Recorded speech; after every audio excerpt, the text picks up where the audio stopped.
Hola, ¿qué tal? ¿Cómo están? Muy buenas tardes. Sean todos bienvenidos a este espacio de conversatorio periodístico. Ya en este lunes 18 de mayo arrancamos oficialmente esta segunda etapa de cuarentena inteligente. ¿Qué tan bien nos va? ¿Qué tan bien nos va a ir? Bueno, depende muchísimo del compromiso que pongas vos del otro lado y nosotros de este lado también para que todos podamos luchar y poder finalmente vencer a esta pandemia que tanto mal nos está haciendo. Y es por eso que en esta tarde, con 30 grados de temperatura bastante cálido a nivel nacional, queremos hablar con referentes del plano nacional, que nos cuenten ya de voz propia lo que está pasando en sus respectivos sectores y cómo se proyectan a futuro, qué va a pasar en varios mercados. Es por eso que en esta tarde hablamos de algo tan importante como es el sector de los combustibles y las estaciones de servicio.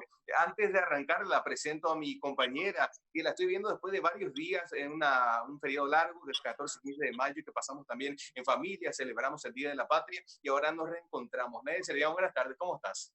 ¿Qué tal, David? Muy buenas tardes. Espero que hayas pasado muy bien también en familia con todos los tuyos y acompañando lo que es esta semana arrancando de manera oficial. Así como estabas diciendo, tenemos unos minutitos para poder compartir desde la voz o las voces de los protagonistas cómo afecta el COVID-19 respecto a estos sectores muy interesantes, y nosotros tenemos un invitado al cual vamos a tratar de hacerle todas las preguntas pertinentes. Así que, David, si le podés ya presentar para poder empezar con todo.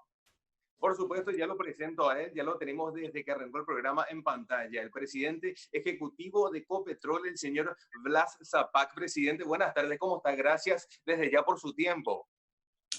Buenas tardes, Nadia, David, a tu audiencia, con mucho gusto para aclarar algunos puntos que vos quieras. Quisiera aprovechar también para aclarar algunos puntos que la opinión pública maneja eh, sin pleno conocimiento, ¿verdad? Realmente es importante saber en qué le aprieta cada uno el zapato, ¿verdad? Entonces, te agradezco la oportunidad. Estoy disponible de todo punto de vista comercial, logístico, todo lo que quieras a tu disposición. Arrancamos ya con esta primera pregunta, presidente, que tiene que ver con los precios del petróleo. Tema tan debatido, tan cuestionado. Bien sabemos que el West Texas de referencia en Estados Unidos bajó más del 58%. El 14 de abril llegó a ese pico histórico de menos $36, un hito jamás visto en la historia del petróleo a nivel mundial. Ahora está volviendo a repuntar, hablamos de los futuros a junio, 30, $31 en la jornada. Esto en el mercado local, la oferta ha variado un 6%, 7% nada más. Lo que el televidente o mucha gente se pregunta, ¿por qué tarda tanto el traslado de los precios al territorio nacional, al mercado local? ¿Por qué tarda tanto? Esa es la pregunta con la que quiero arrancar este conversatorio. Bueno, cómo no. Lo primero aclararte o comentarte, nosotros somos un país importador de los productos terminados. O sea, lo que cotizan los proveedores son productos terminados, en este caso, diésel y todo tipo de naftas, ¿verdad? Naftas de diferentes calidades que se mezclan o blendean con alcohol para sacar las diferentes, de los diferentes octanos, ¿verdad? Nosotros tenemos varios puntos que creo justamente era el punto que yo quería levantar. Desde que el buque es contratado hasta que el producto llega a los tanques, demoran aproximadamente 3 meses. Entonces, ¿qué sucedió? O sea que en enero estaba muy vigente el conflicto del atentado americano en Irán. Yo justamente estuve ese mes por Arabia Saudita, había una gran tensión y durante la segunda quincena del mes de enero los precios estaban muy fuertes, ¿verdad? Veníamos ya de noviembre, diciembre, enero y con esa tensión tocó unos puntos picos a nivel internacional. Entonces, pero aclarándote al decirte, nosotros cotizamos productos terminados. Lo que bajó de esa manera así estrepitosa a menos, o sea, a cotizaciones de valores menos cero, es el petróleo. ¿Por qué sucedió eso a nivel mundial? Porque las refinerías, bueno, en principio hubo un conflicto específicamente entre los rusos y los árabes, el famoso cártel, que hablaban de que no iban a disminuir la producción, y en este caso tanto Rusia como Arabia están en una posición un poco más firme porque ellos procesan petróleo vamos a decir, del subsuelo, debajo de la tierra o bajo el mar, ¿verdad? Entonces, ese petróleo, extraerlo tiene un valor muy inferior a lo que es el shale oil de Estados Unidos. Me quedo un poquito, más o menos, para que tengas un contexto de lo que pasa en el mundo. Entonces, el shale oil, para hacer una relación de lo que todo el mundo habla, que es la cotización del crudo, se extrae de las piedras y tienen un proceso mucho más caro, tolera un barril hasta $50, ¿verdad? Entonces, en posterior a ese conflicto viene la cuestión de la pandemia, ¿verdad?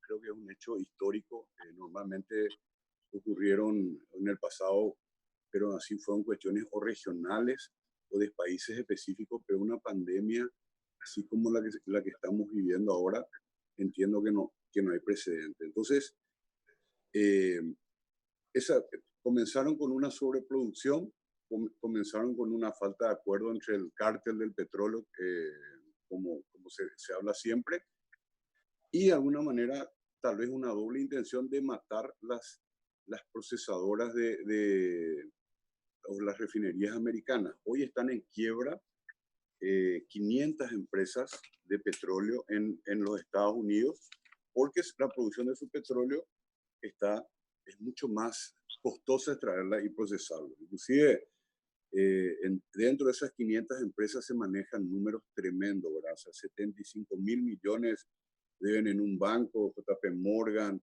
en el Banco of America deben 50.000 millones, en otro banco americano 52.000 millones, estoy hablando de dólares, ¿verdad? Entonces, realmente el motivo por el cual cayó a ese extremo es porque las refinerías no pararon, se llenaron los buques, se llenaron los tanques y las refinerías seguían produciendo. Entonces, básicamente, pagaban porque se retire, pero era un imposible. Y después te iba a trasladar a la situación paraguaya y te iba a trasladar al tema del precio para que más o menos relaciones. Entonces, aunque te regalasen, no podrías retirarlo porque todos los buques y todos los tanques están llenos, ¿verdad? Entonces, eso de alguna manera generó ese hecho tan poco sin precedente en la historia del petróleo de esa caída. La caída del petróleo con relación a los productos terminados no es similar y es muy variable.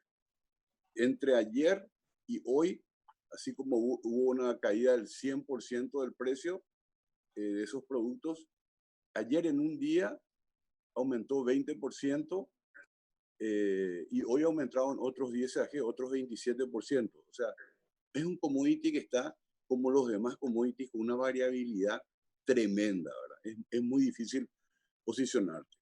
Ahora, ¿qué sucede? O sea, habiéndote comentado eso, ¿qué sucede en Paraguay?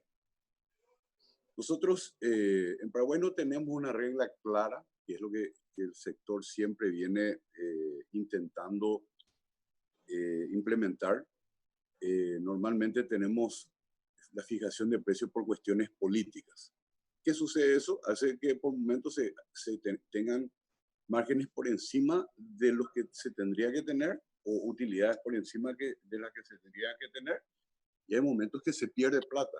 Pero es casi una timba. O sea, uno se posiciona y compra a futuros pensando solamente en cubrir el mercado local. ¿Qué le sucedió a la mayoría de las empresas?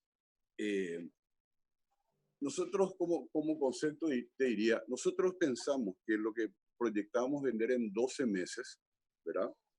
Lo reducimos a lo que es nuestro movimiento de 8 meses. Nosotros creemos por lo que sucedió en marzo y lo sucedió en abril. En marzo las ventas cayeron prácticamente el 36%. En abril cayeron el 82%. En mayo estamos más o menos al 50%. Hay un decreto, que es el 1234, que a nosotros nos exige tener stock por 60 días. Entonces, esa es la respuesta al que, porque realmente ese concepto se posicionó en el consumidor. ¿Por qué cuando baja no bajan y cuando suben, suben tan rápido? ¿Verdad? Entonces, primero tendríamos que pedir que se saque ese decreto que nos exige el stock mínimo de 60 días. ¿Verdad? A ese stock se suman el producto que vos ya compraste, que está viniendo en barcazas, o sea que está, porque vos sabés que los buques vienen hasta Argentina y nosotros vamos con barcazas para se transbordar los buques que tienen 50 millones de litros a barcazas. Entonces, en este caso, tenemos las barcazas llenas y buques que tienen que ser recibidos, que no lo podemos hacer, porque la caída de la venta fue estrepitosa. ¿Verdad? Entonces nosotros tenemos en stock producto que compramos en enero que no lo pudimos vender, producto que compramos en febrero que están en las barcazas y producto que compramos en marzo que están en buques que nos cuesta casi $15,000 por día por buque de sobreestadía. Entonces, es muy fácil hablar de un sector y tener ese tipo de afirmaciones. Pocas veces yo salí a aclarar porque realmente al consumidor no le interesa y tiene razón. El consumidor lo que necesita son precios más bajos, ¿verdad? Pero está la situación de las empresas, ¿verdad? Tampoco, o sea, en nuestro caso son más o menos 6,000 y pico de familias que dependen de este grupo. O sea, es muy difícil tomar la decisión, comprar a un valor y vender por debajo de ese precio. ¿Por qué? Pues yo tengo que preservar, ¿verdad? La estructura que tenemos. O sea, nosotros vamos a vender en el año casi un 35% menos, porque nosotros creemos que la reactivación de la economía no va a ser, o sea, no podemos proyectar como fue en el 2019. Este es un impacto que realmente a todos, a no ser que sea funcionario público y que, bueno, ahí es diferente, es más fácil, ¿verdad? Pero no hay persona que se haya librado de este impacto. O sea, el poder adquisitivo de la gente se va a ver reducido por el impacto de estos 2 meses. Entonces, cerrando el tema de los precios, esa es nuestra situación, ¿verdad? Esa es la situación de nuestro grupo, pero creemos que, y de todas maneras vamos a hacer algo con respecto a los precios, vamos a tomar, estamos viendo si podemos adelantar cargas a los valores nuevos. Estamos tratando de negociar con los proveedores de promediar nuestros valores porque creemos que realmente la ciudadanía necesita algún impacto, aunque sea el que fuese, ¿verdad? Económicamente es inviable para nosotros bajar, pero de todas maneras lo pensamos hacer, estamos tratando de ver inclusive un producto sí, un producto no, o un promedio en todos los productos. Estamos buscando la manera de hacer porque somos conscientes, o sea, somos un grupo con mucha responsabilidad social y lo que tratamos de ver es decir, bueno, para nosotros es prácticamente un año perdido, pero no puedo dejar de generar como para cubrir mi estructura de recursos humanos. No puedo hacer una barrida, o sea, lamentablemente tuvimos que tomar, pues teníamos un rubro, por ejemplo, la producción de etanol que tuvimos, vamos a decir, una mala administración, y venía ya con algunos inconvenientes, entonces sí tuvimos que tomar unas medidas solamente en ese rubro, en una empresa de toda la que maneja el grupo. ¿Verdad? Asimismo nos impactó, pues nosotros estamos en forma vertical en la empresa. Esa operación que en principio estaba proyectado para 12 meses también nos patea muy fuerte en el transporte, o sea, las barcazas van a operar casi un 35% menos este año. Esas barcazas tienen compromisos financieros que cubrir que no lo van a poder hacer. Entonces también los recursos están para las pequeñas y medianas empresas, que estoy totalmente de acuerdo, que es lo primero que hay que atender. Estoy de acuerdo con las medidas que se tomaron, o sea, en ningún momento objetamos, o sea, porque preferimos estar sanos y remar todos juntos que seamos un Ecuador, ¿verdad? Que realmente fue y es caótica su situación. Entonces, estamos tratando de hacerlo mejor y estamos dispuestos a operar el resto del año, porque es imposible cuando vos tenés un costo y vendés 35% menos en el año, es imposible cumplir con todos los compromisos ya asumidos financieros, te voy a decir. Entonces lo que le pedimos y negociamos con los bancos es dilación de los compromisos para poder hacer frente. Y sería una dilación de 3 meses, ¿verdad? Una dilación de 3 meses de los compromisos que los bancos nos aprobaron. No te puedo decir sin problema, pero nos aprobaron, o sea, insistimos mucho. Pero nosotros estamos hoy concentrados en ver lo que podemos hacer con los precios. Yo creo que la decisión va a estar aquí, está todo el equipo analizando el tema de los costos, viendo qué se pueden hacer. Va a salir en breve. No te puedo dar los números, si los tuviera ya hechos, te los daría con mucho gusto. Sería también una primicia, pero es muy concreto, muy claro. Básicamente es que por decreto nos exigen un stock que no, ¿por qué entonces no baja enseguida? Porque nos exigen que tengamos 2 meses de stock. Y en este caso, esos 2 meses se tradujeron en casi 5 meses, porque todo está trancado. O sea, a partir del primero está comenzando a haber un movimiento, pareciera que la gente se siente un poco más segura, pero muchísima gente, no sé si vos estás en tu casa o en el canal. ¿Cómo estás vos? En casa, paulatinamente voy saliendo por ahí, pero parece que la cuarentena se levantó ya. Sí, se levantó, pero muchísima gente no la va a levantar. O sea, este sistema que estamos utilizando nosotros está bueno. O sea, a mí inclusive me siento muy cómodo. Extraño mucho sentarme pues yo normalmente tengo 4 o 5 reuniones con nuestros equipos. Me cuesta verle por una pantalla, pero me estoy acostumbrando.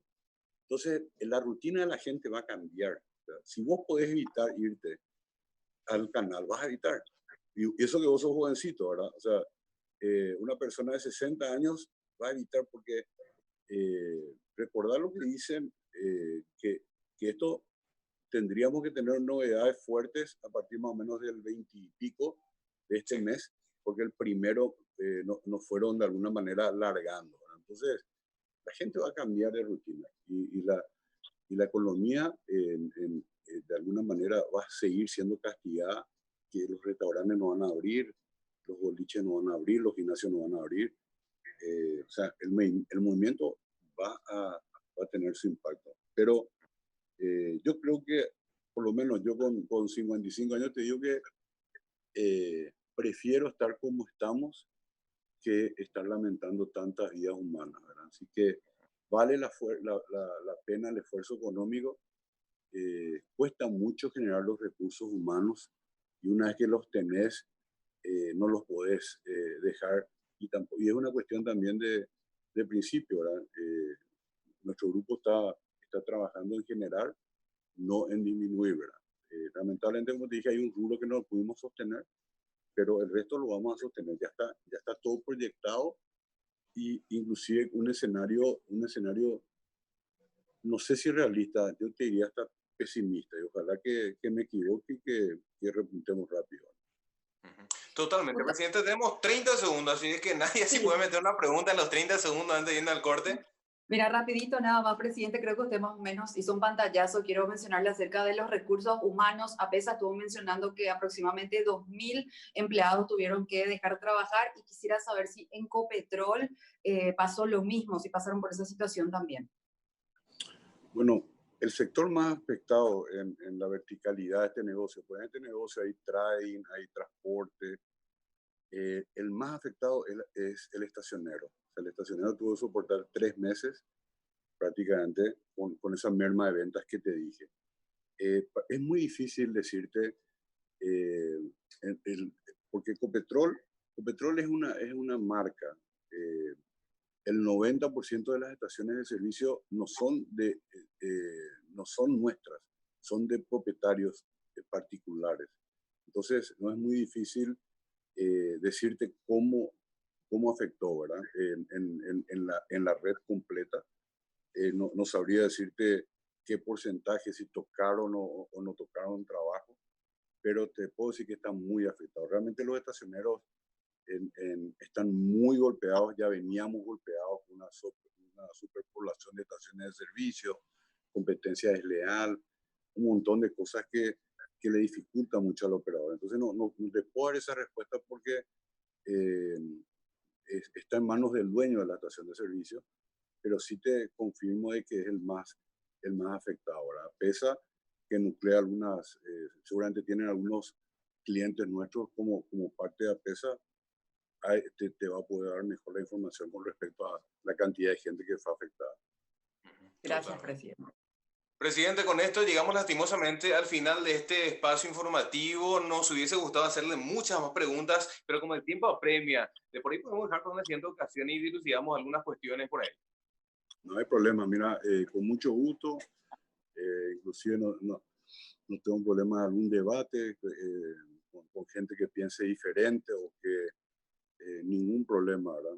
Yo estoy hace tiempo en este rubro, trato de hacer lo mejor posible y sobre todo trato de diversificar, ¿verdad? Sería interesante que hablemos un poco del proyecto que estamos desarrollando en el norte, en Concepción.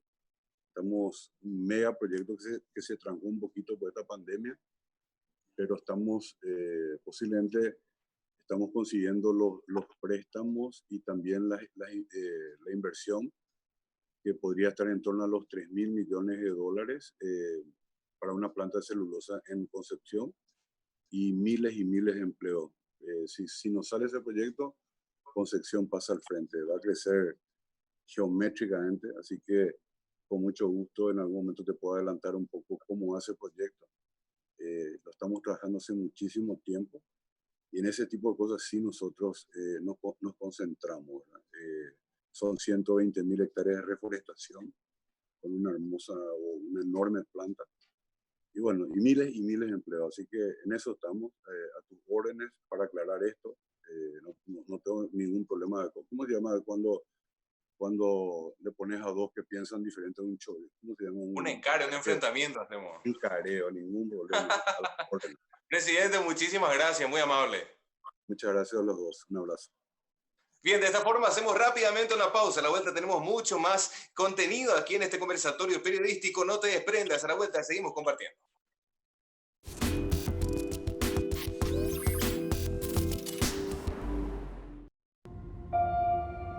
Prioridades. Hoy todos sabemos cuáles son nuestras prioridades. Lo primero es cuidarnos, cuidar a los que amamos, cuidar nuestra nación. Te pedimos que sigas en tu casa. Quédate en casa. Que nosotros te bancamos.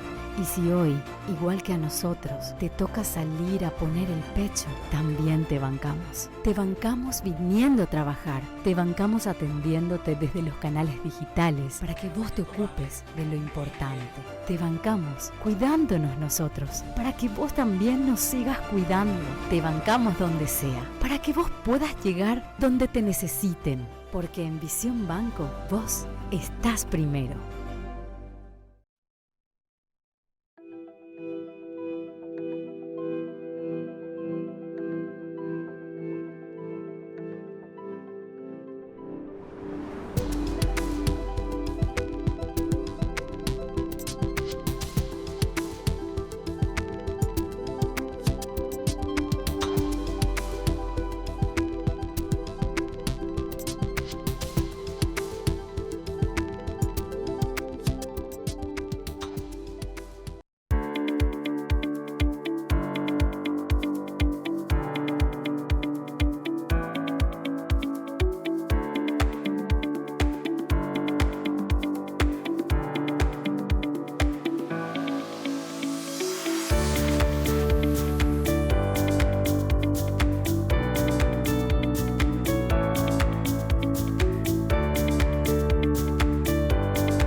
Un saludo cordial, buen día, 10 de la mañana con 2 minutos.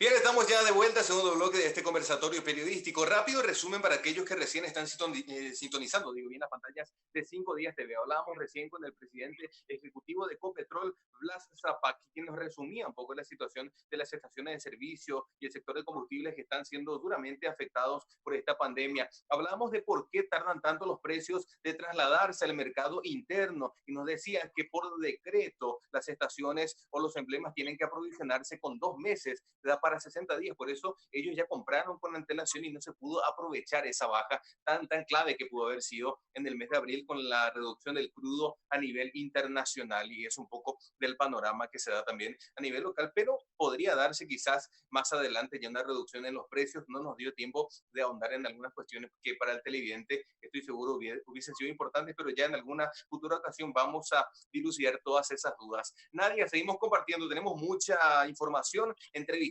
claves también en este bloque. Asimismo, David, como lo estabas mencionando, nos falta minutos para poder continuar con toda la información, pero vamos a hacer todo lo posible. En este caso, como estabas mencionando, escuchamos las voces de los referentes de cada sector y una de las voces más importantes es la que vamos a escuchar a continuación, del señor Bruno de Felipe, miembro del directorio y parte del equipo de fundadores de la Asociación de Emprendedores del Paraguay. Así que ya lo saludamos, David, para poder arrancar con esta rueda de preguntas. Totalmente. Bruno, ¿qué tal? ¿Cómo estás? Buenas tardes. Hola, buenas tardes. Bueno, muchas gracias por la oportunidad de compartir un poco de todo lo que estamos viviendo de las MIPYMES y especialmente el área de los créditos, ¿verdad? Que es uno de los temas principales. Totalmente, ya que vos estás bien metido en el tema, están haciendo muchas encuestas, muchos sondeos desde ACEPI. Queremos una actualización, Bruno, de cómo está el sector MIPYME, que sabemos que es el sector, si no es el más, es uno de los más afectados hoy día por la pandemia, por la paralización.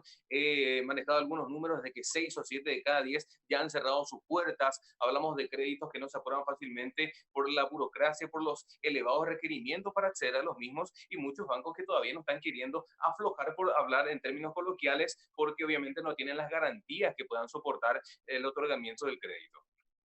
Sí, bueno, así mismo es. Realmente las MIPYMES son la economía paraguaya en términos de las organizaciones, las empresas que forman parte de la economía paraguaya. Más del 90% son MIPYMES, micro, pequeñas o medianas empresas, y hacen al 67% del empleo de la población económicamente activa.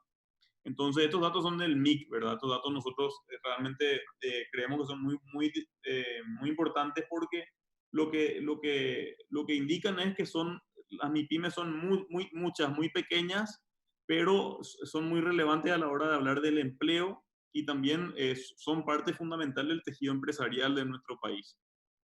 Entonces, obviamente, hay una cuestión que es estructural aquí, que tiene que ver con que las MIPYMES, por supuesto, no tenían una espalda financiera, no tenían tal vez una robustez financiera como para poder resistir algo tan inédito como esto que estamos viviendo hoy, ¿verdad?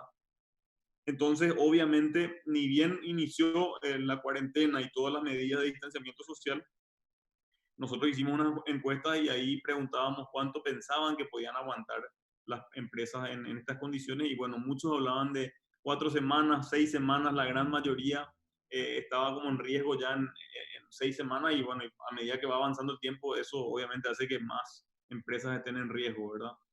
Lo que vimos ya ahora, pasado los 60 días de distanciamiento social y con el inicio de la cuarentena inteligente, es que si bien cayeron muchas empresas, muchas también se tuvieron que achicar a la mínima expresión y están esperando para ver cómo reiniciar sus operaciones y bueno, y cortaron sus costos al mínimo posible, pero es muy importante el capital operativo que puedan conseguir en forma de préstamos para poder continuar con sus operaciones. Entonces, en ese sentido, está muy clara la política de gobierno, digamos. Esto fue algo que anunciaron ya el 13 de abril el Ministerio de Hacienda y el equipo económico, de cómo se va a constituir el apoyo a las MIPYMES. Y en gran medida hablaban del BNF, del crédito agrícola, pero sobre todo de FOGAPI, que es el Fondo de Garantía, ¿verdad? Y FOGAPI a la fecha ha entregado solamente, y yo voy a leer esto ahora, 798 créditos garantizados por FOGAPI. Poquísimo, la semana pasada eran 360 y pico, ahora 390 y algo, o sea, 40 más nomás lo que sumaron. Sí, y este es el número del 13 de mayo, el último informe que ellos sacaron, donde los bancos que más número de garantías entregaron son, bueno, Familiar. La cooperativa que más garantías entregó fue Comecipar, que es la única que utilizó hasta ahora FOGAPI. Y después viene BNF con 100 garantías. Y después los demás bancos, entre ellos Bancoop, Basa, Atlas, Regional, Interfisa, Visión, Itaú y Solar. Así suman 798 garantías.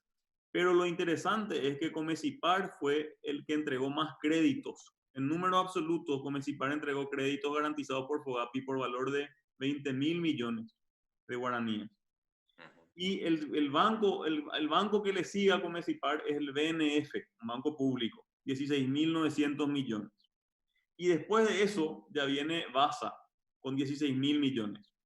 Y así va continuando con Bancoop, con 11.400 millones, Regional con 10.800 millones, y después viene Familiar con 8.000 millones.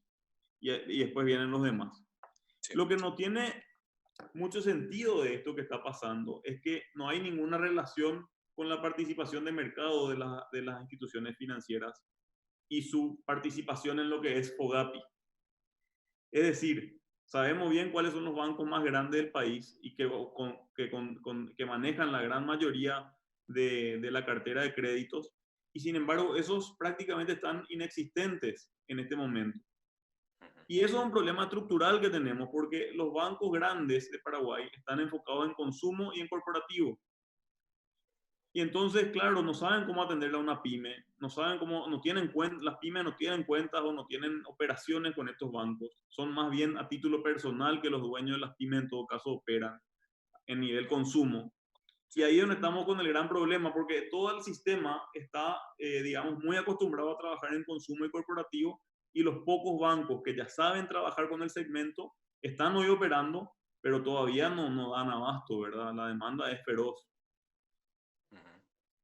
Tengo una consultita, ya que están mencionando este tema. Bueno, ¿qué pasa de las MIPYMES que estén muy endeudadas con esta situación y cómo resolver este sobreendeudamiento que están teniendo? O sea, ¿se tendrían que realizar ciertas modificaciones en las normas? Bueno, entiendo que con FOGAPI uno no puede refinanciar deuda.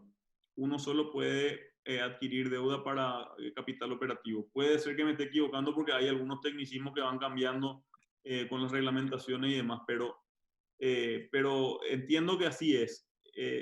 Existen créditos, los que están, a ver, el que tiene dificultad de acceso al crédito va a seguir teniendo dificultad de acceso al crédito en este contexto. Sí. Porque no cambió radicalmente todavía nada. Ese es el problema, ¿verdad? Si bien existe la garantía del 70% de FOGAPI, que es un incentivo para que se animen a prestarle las entidades financieras a esos clientes, a las entidades financieras les es más conveniente buscar primero prestarle al cliente que ya le conocen. Y les es más seguro también prestarle al que ya le conocen. Y es lógico que así sea. Entonces, los que están sobreendeudados, si no logran una solución con su propio banco o su propia entidad donde es que están en ese nivel de deuda, va a ser muy difícil que consigan de un tercero, ¿verdad? Sí. De otra entidad. Totalmente. Bruno, tenemos en mente más o menos, es difícil tener datos certeros, pero en promedio, ¿cuántas MIPYMES ya cerraron sus puertas? ¿Cuántas están a punto de cerrar? Y tengo entendido que el sector gastronómico en general es el más afectado dentro de las MIPYMES. Sí, bueno, el sector gastronómico, el turístico y ese sector definitivamente se vio muy afectado y también todo lo que sea de proximidad, digamos, los servicios como la peluquería, los odontólogos, todos ellos no tienen todavía previsto y reiniciar sus actividades recién muy adelante. Entonces, los números exactos de cantidades de pymes que se planean cerrar no sabemos. Sabemos que 6 de cada 10, si fuera 6 de cada 10, según nuestra encuesta, más de 1000 pymes, estamos hablando de un número muy importante de probablemente micro y pequeñas empresas en primer lugar y después recién las medianas, ¿verdad? Claro, totalmente. En promedio a nivel país, ¿cuántas MIPYMES habría? Tengo entendido cerca de 800.000 más o menos. Claro, el número que tiene el MIC habla de 800.000 MIPYMES, de las cuales 600.000 son Ok. micro, y de esas muchas son sin RUC. Pero ese grueso de microempresas que no tienen RUC, de alguna forma el gobierno intentó ayudarles a través del subsidio Q2, que le permitía recibir a esas personas y también a los que tenían RUC, a los dos, siempre y cuando no entren dentro del rango de IRP. Entonces esa base, el enfoque del gobierno fue darle un subsidio a la base, no solamente a las MIPYMES, a las personas que tienen cierto nivel de ingresos por debajo de lo que es el rango del IRP, ¿verdad? Entonces, eso por ahí no va a ser suficiente y por eso también esta es una oportunidad de recalcar la importancia de que las empresas encuentren la forma de formalizarse por más chicas que sean. Hoy existen mecanismos para eso a través de lo que es la nueva reglamentación de la ley con donde está Resimple, por ejemplo, que es la opción para... Acciones simplificadas. Sí, sí. Y que tiene un sistema tributario mucho más simplificado que se llama Resimple, Claro. que es parte de la solución que plantea el gobierno.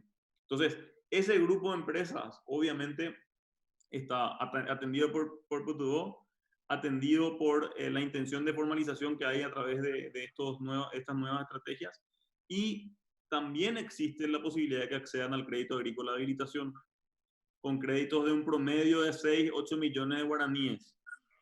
Eso es lo que han entregado hasta ahora. El crédito agrícola ha entregado más de 4.500 créditos de promedio 6 millones de guaraníes. Ellos lo hacen de manera mucho más simplificada que cualquier entidad financiera porque no cumplen con los mismos reglamentos del BCP. Operan dentro de otro espacio, digamos, regulatorio. Y el otro lugar donde pueden conseguir apoyo también las empresas que por ahí no están tan bancarizadas con tanto historial es el BNF. El BNF es un canal natural para esos casos, pero está muy trancado porque no tienen suficiente capacidad de respuesta. Una cosa que es totalmente, o sea, de vuelta, el problema estructural que tenemos, ¿verdad? El BNF no tenía un área dedicada a MIPYMES, siendo un Banco Nacional de Fomento. Con la pandemia se creó el área. O sea, tenía un área, era un área minúscula, que no significaba nada en su total de negocios. Ahora, de un día para el otro, se transformó en algo súper relevante. Y ahí está la oportunidad en la crisis, digamos, de que nosotros como ciudadanía y como MIPYMES trabajemos con el BNF, con el gobierno, para que sí o sí el BNF salga de esta crisis siendo un banco de fomento a las pymes, ¿verdad? Y también a las grandes, pero de fomento. No puede ser que el 60% del negocio del BNF sea consumo. Claro. ¿Cómo puede ser que eso sea la forma? ¿Para qué existe si no va a ser para fomentar a las pymes, verdad? Bueno, y eso es el caso BNF. Pero el problema es que la gran mayoría del financiamiento que tiene que llegar a las pymes es a través de FOGAPI. Porque FOGAPI tiene 100 millones de garantía que deberían permitir que se entreguen 500 millones de dólares. Y como les estaba contando, los números que están publicados hasta ahora son 108 mil millones de guaraníes recién los que se entregaron en forma de crédito. Ínfimo. O sea, es muy poco. Entonces vos decís, bueno, el tema es que el tiempo es muy crítico para las pymes a la hora de conseguir el financiamiento. Si es que se demora demasiado por algún motivo, ya no van a ver suficiente, van a tener que ser ya préstamos para empezar un nuevo negocio, Claro. no para mantener vivo un negocio que ya existía. Y es un tema que estamos empezando a conversar con el BNF también por la necesidad que va a haber de que haya un paquete sólido de créditos para activar negocios, para iniciar negocios, no solamente para capital operativo de negocios que están en crisis. Una consultita. Hay muchísimas personas que están, muchos microemprendedores que están trabajando sin tener esa formalización, sin tener RUC. ¿Y qué pasa con ellos si ahora están queriendo justamente estar en regla? Y también quisiera saber si manejan la cantidad de emprendedores que no están formalizados a nivel país. Sí, bueno, los datos, mira, la verdad es que hoy existen facilidades para formalizarse. Esto está liderado por el Viceministerio de MIPYMES. Existe lo que es la cédula MIPYME y uno puede ir avanzando por pasos en la cédula MIPYME. Y eso implica tener un RUC, implica tener inscripción en IPS, implica tener patente comercial, pero ellos están disponibles para ayudar en eso. Entonces, eso es un canal de apoyo, ¿verdad? Y además se han simplificado procesos. Todavía están lejísimos de lo que realmente sería algo eficiente, algo que funcione de manera digital, por ejemplo. Está lejísimo de eso, pero ya existe por lo menos ese canal. Y en cuanto a cuántas faltan formalizar, por los números que te mencionaba antes, según los números del MIC, estamos hablando de cerca de 400.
¿Verdad?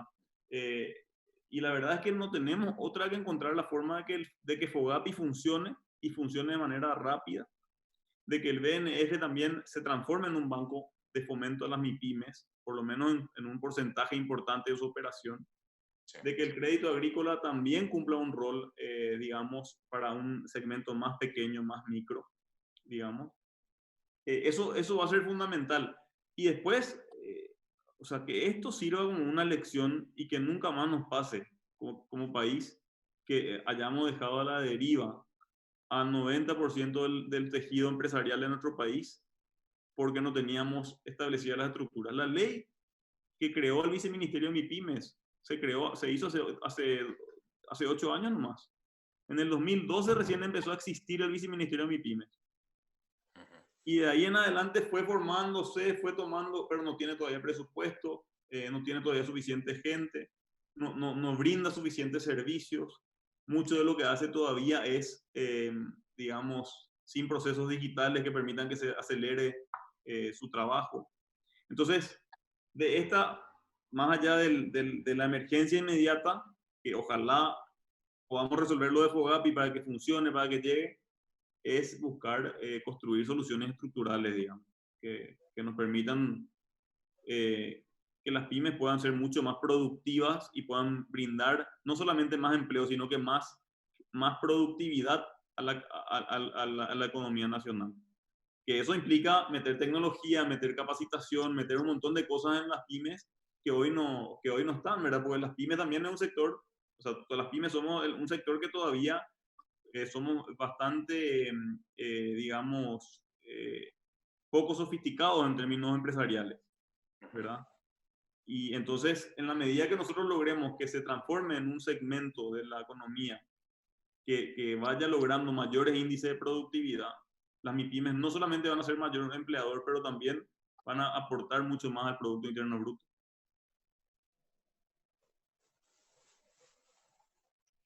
¿Nadie? ¿Alguna pregunta que quiera hacerle a Bruno? Yo me quedé callado porque hacemos el ping-pong de preguntas, entonces. Ahí está. No, y justamente, gracias David. Justamente hablando un poquitito de cuáles serían los pilares para empujar un poquitito a las MIPYMES, estuviste mencionando el tema del lazo de que el Banco Nacional de Fomento sea de verdad uno de ellos. Las tratativas que están tomando con el banco, ¿cuáles serían las proyecciones que estarían teniendo en cuanto a eso que estás mencionando? Bueno, estuvimos el sábado reunidos con el presidente Florentín de BNF. Él nos estaba contando un poco de los desafíos internos que tienen, ¿verdad? Como les decía, el hecho de que el banco estaba enfocado en consumo, una gran parte, el hecho de que no tenían un área fortalecida de MIPYMES, el hecho de que no tienen ni siquiera el software y el know-how, digamos, para poder procesar ese tipo de clientes. Entonces, ellos tienen un compromiso muy importante que nos hizo explícito el presidente, de transformar, de fortalecer el sector MIPYME dentro del BNF. Ahora hay que ayudarle a que eso se haga realidad y que eso se sostenga más allá de su presidencia, que también es otro desafío en las instituciones públicas, ¿verdad? Que a veces tenés un líder que dice, sí, yo me quiero ir para allá y empuja, y después le cambian por algún motivo y tenés que volver a convencerle a alguien de que eso es importante. Entonces, ojalá que podamos sostener esto yo digo como sociedad, porque es demasiado relevante pues, el rol en la sociedad de la MIPYME. O sea, todos tenemos familiares o somos o hicimos algo de alguna manera. O sea, el paraguayo por su naturaleza es muy emprendedor, digamos. Y todos tenemos nuestro RUC o queremos vender algo de repente. O sea, existe eso, por eso hay tantas, ¿verdad? Entonces yo digo, si nosotros no podemos encontrar la forma de darle un soporte a todo ese espíritu emprendedor que tiene nuestro país, siempre vamos a caer en esfuerzos que van a ser demasiado grandes para sacar adelante una empresa como hoy es en Paraguay, ¿verdad? Y totalmente, más todavía teniendo en cuenta de que desde siempre supimos de que las MIPYMES son el 90% del tejido empresarial, porque ya no previmos antes de que cualquier situación macroeconómica que pudiese afectar al país primero iba a impactar en este sector. O sea, es un poco lavarse las manos también con lo que está pasando, pero bueno, esperemos que este sea el primer paso para no hay mal que por bien no venga y sea el puntapié a una serie de políticas públicas también que puedan, digamos, direccionar y fortalecer todo el sector a nivel general. Toda la consulta, Felipe, ¿manejas algún tipo de información respecto a este último proyecto de ley donde el FOGAPI iba a pasar de respaldar el 80 al 90% del sector privado? Entonces, ahí sí, digamos que podrían otorgar las garantías más libremente los bancos.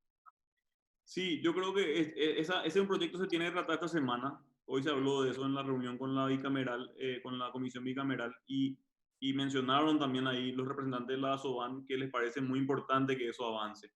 Y nosotros creemos que está bien, hay que hacer que sea algo que tenga sentido para todas las partes, FOGAPI. Y si es así, si ampliando la garantía al 90% se logra eso, creemos que es muy importante porque el objetivo es que funcione, que esto esté en funcionamiento.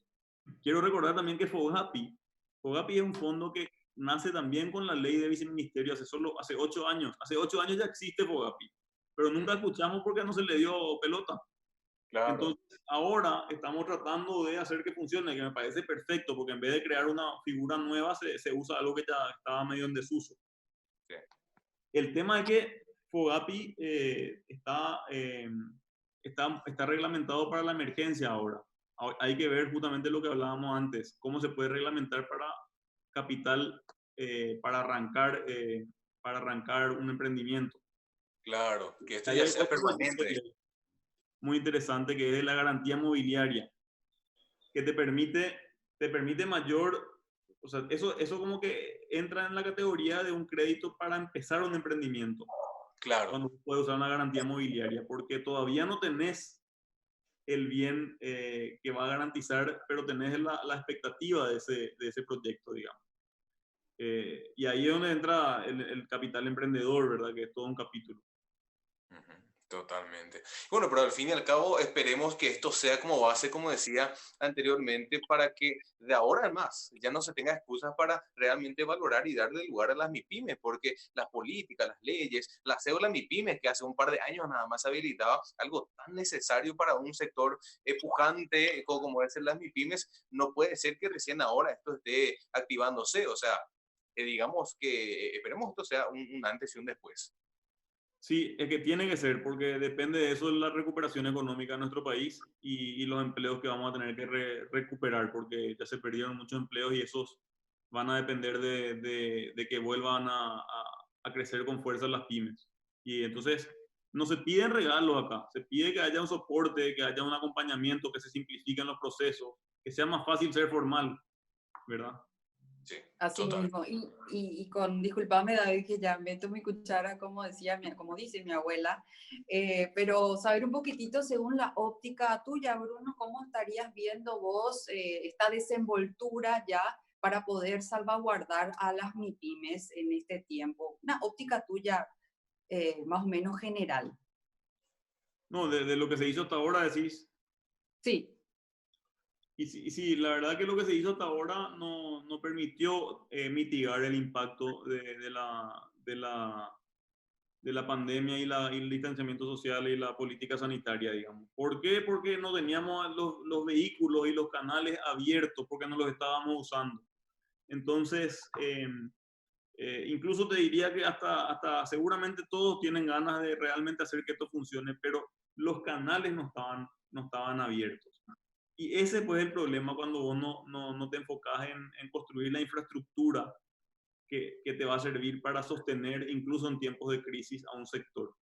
Por eso ahora no nos queda otra que tratar de que esta sea una crisis donde encontramos la oportunidad de realmente darle la importancia que se merece, ¿verdad? Ujú, totalmente. Bruno, lastimosamente llegamos al final de este espacio. Nos gustaría ampliar y comprometerte ya en otra ocasión para seguir viendo y haciendo este sondeo, este termómetro de cómo se encuentra el sector y cómo venimos aplicando correctamente las políticas. Claro que sí, a las órdenes cuando digan y gracias por el espacio y bueno, ojalá que salgamos todos de esta pronto. Es así mismo. Bruno, un gran abrazo. Muchas gracias. Suerte. Bien, Nadia, con esto llegamos al final de este conversatorio periodístico. Ha sido un día interesante, cargado de información para todos los televidentes. Y esto, recuerdo, lo hacemos cotidianamente a las 4 de la tarde con referentes principales de los sectores más destacados de toda la economía y de toda la sociedad.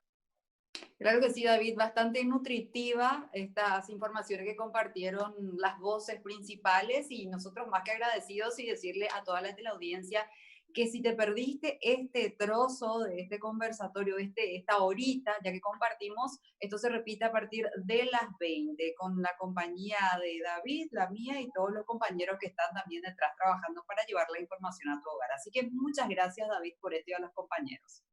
Totalmente. Bueno, será hasta mañana, Nadia, con más invitados, con más información y todos aquellos interesados, ya saben, conéctense a las redes sociales de 5 días o directamente sintonizan 5 días TV. Gracias, Nadia. Será hasta mañana.